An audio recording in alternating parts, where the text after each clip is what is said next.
36 and I've never been married. So I've never met the one or whatever, you know, but even though I've never met this guy, I think about him. I wonder about him, you know, like, what is he like? Where does he live? What does he do? You know, I'm thinking he's got to be pretty special, right? But I don't think we should hype up our soulmates this much because I've been waiting my entire life to meet this one man. And I'm not trying to sound mean. Yeah, you are kind of. But I know he's not going to be worth the wait. Now, get yucks out of that. Okay. The man she's about to describe, hey, I'll just let her. You know? Greg. I'm sure he's a nice guy, you know what I mean? But it's like, it's just going to be some guy named Greg in a graphic tee. If someone pointed at Greg and said, Leslie, you get to marry this man, but you have to wait 36 years. I wouldn't even get in line. Okay? Do you understand? I'd wait half an hour tops for someone like Greg. Okay. The reason this is funny, she's not trying to be mean. And I don't think she is actually trying to be mean, but this is the logic. This is what we tell women. It's boring to be a wife. It's boring. It's boring as fuck. You don't want to get with Greg. Who? Ha ha ha. We're going to make a fucking a comedy routine out of it. But it's funny because there's a kernel of truth to it. I don't want to get with that guy. I want something exciting. I want the brother who's the bodybuilder in that other video. That's definitely not Greg. Do you think that Leslie would wait for that guy? I think she probably, sure fuck thinks she would. She would definitely say, if I said, hey, Leslie, your soulmate is this brother right here is like a bodybuilder. He's fucking built like fuck, man. He's like huge.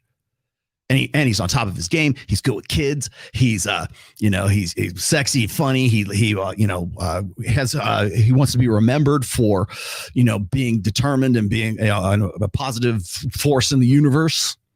Do you think she would definitely wait 36? Do you think she would wait 36 years for that guy? I think she would. But that's not the impression. That's not the ideal that's sold right now. And the reason why women are laughing at this, and she's even making the joke, is because that's a popular conception. Right? That's a popular concept. I don't want to get with Greg. Who the fuck wants to get with Greg? I wouldn't even get in line. I wouldn't either. I understand. I think it's funny as fuck too. But that's, if you're going to come at guys and say, Rollo, you're teaching these guys to go and fuck anything on two legs. Well, spin plates, all this other shit. Okay, fine. You can throw whatever you want to at me. That's just being pragmatic, quite honestly. Go read the 5 chapters in The Rational Male and you'll understand why. Available on Amazon. But if you're going to come at me, you better fucking split the bill, man. You better go after Leslie too. You better go after the girls who are yucking it up in the comedy factory. You better go and hit them too. Because so why am I getting into this? Because this is the premise of mate switching hypothesis. They don't want to get with Greg. They want to get with somebody like Greg who's a little better paid. Get the fuck out of here. That's the popular conception right now. That's the thing is like no woman wants to be a wife. She don't want to be a mother. That's boring. Boring. You'll have a boring life if you have kids. We hear this constantly from Jedediah Beeler, from certainly the TradCon element. Who wants to be a mom? Fuck that.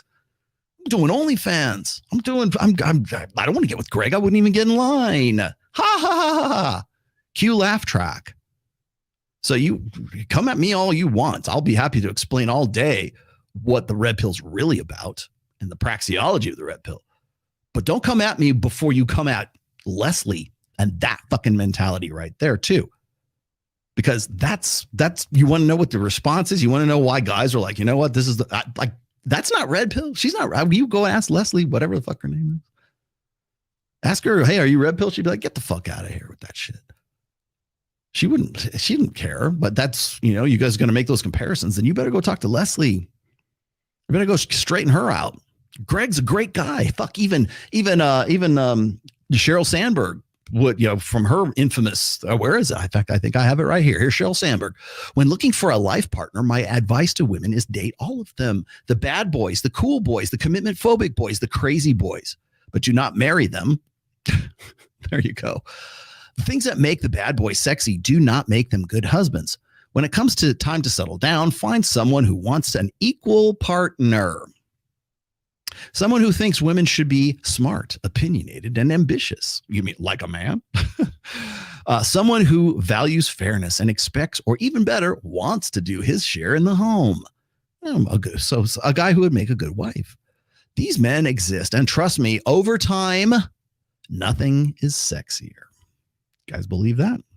That, by the way, is from Sheryl Sandberg's book, Lean In, from 2014, I think. Former CEO of Facebook. I don't know if she still is. She might still be. I'm not sure. Anyway, she is Fortune 500. She was CEO of Facebook, if not presently employed. The people look up to her as an alpha female. She's teaching that was a message to the youth of the nation back in 2014 and Lean In. Oh, it's those red pill guys. Fuck you. Go talk to Sheryl. You look up to this girl, not me.